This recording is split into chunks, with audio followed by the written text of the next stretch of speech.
Application of dot product, perpendicular vectors.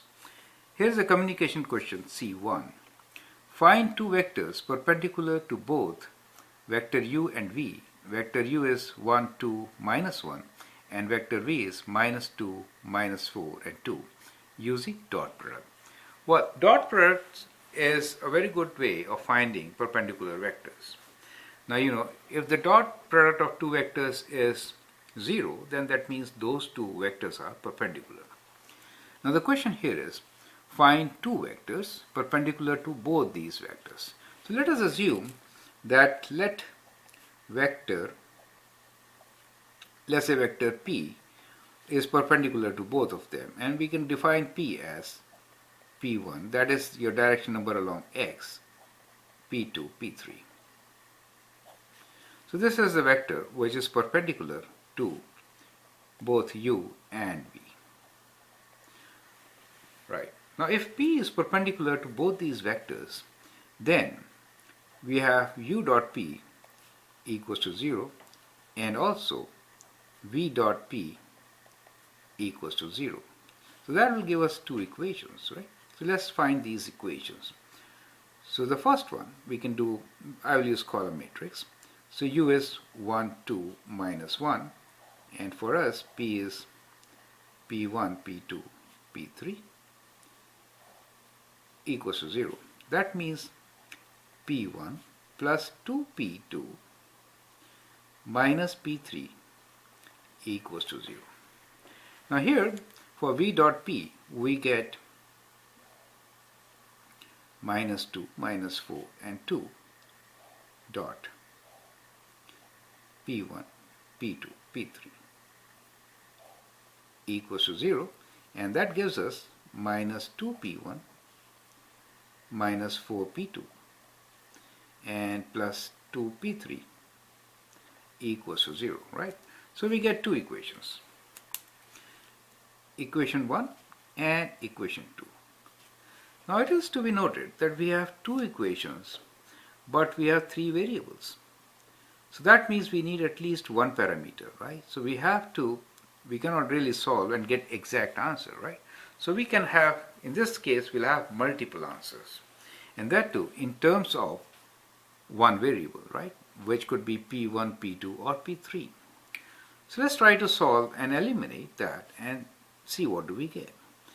So to eliminate, let me multiply equation 1 by 2 and see what do I get. So if I multiply equation 1 by 2, then what do we get? We get 2p1 plus 2p2 minus 2p3 equals to 0. And if I subtract this equation, let me call this equation as equation 3. If I subtract equation 3 from equation 2, what do I get? So what I'm trying to do now is, I'm trying to subtract 2 from 3. So 3 minus 2, let us say. Now minus 2, if I do this, it becomes 0. And, this should have been 4 when I'm multiplying everything by 2, right? It's 4, right? Minus 4 plus 4 is 0. And 2 minus 3 is also 0. So I get 0 equals to 0. Now 0 equals to 0 means, this is always true. But it is not giving me any solutions. I'm kind of stuck. Now let's see why we got this situation. Right? That's the whole idea of having this in the communication part. Now if you analyze, what will you note? That vector u and v are scalar multiples. See, vector u is 1, 2 and minus 1. Vector v is minus 2 times vector u. Vector u is 1, 2 and minus 1, and vector v is actually minus 2, minus 4 and 2.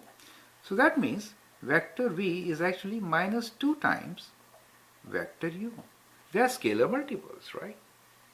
So scalar multiples means they are along the same line, and that is the reason we got into this situation. Well, it seems that the direction is opposite. Well, they are collinear. Let me say collinear, right? Yeah, that's a better way to put it. Now, so they are collinear vectors.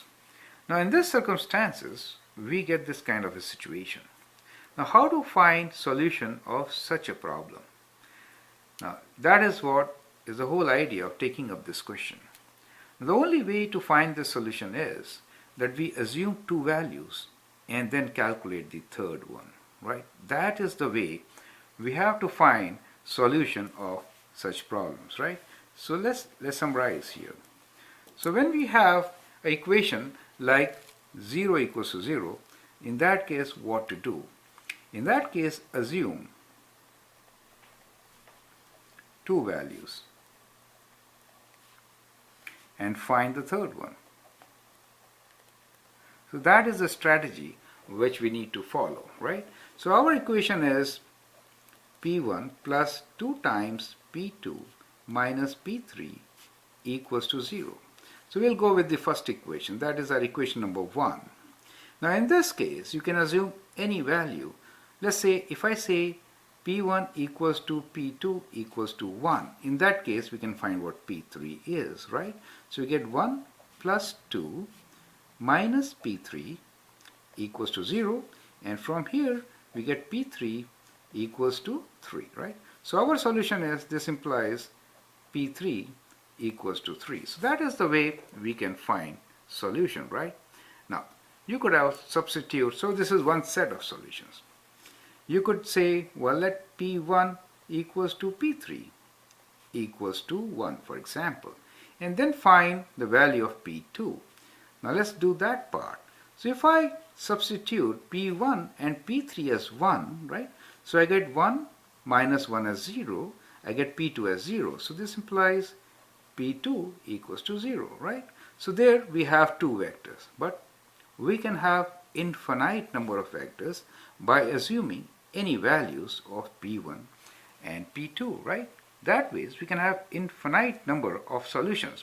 So well, the two answers which we have right here are, so we can write down our answers as, at present, the vector P for us could be, let me write in square brackets, 1, 1, 3,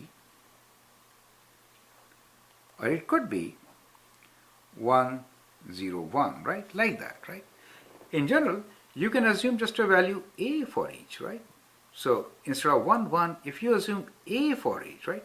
Then you could also write a general solution, which is K times 1, 1, 3. Do you understand? K times, or K times that kind of an answer. So in such situations, you will get so many different answers. Thank you.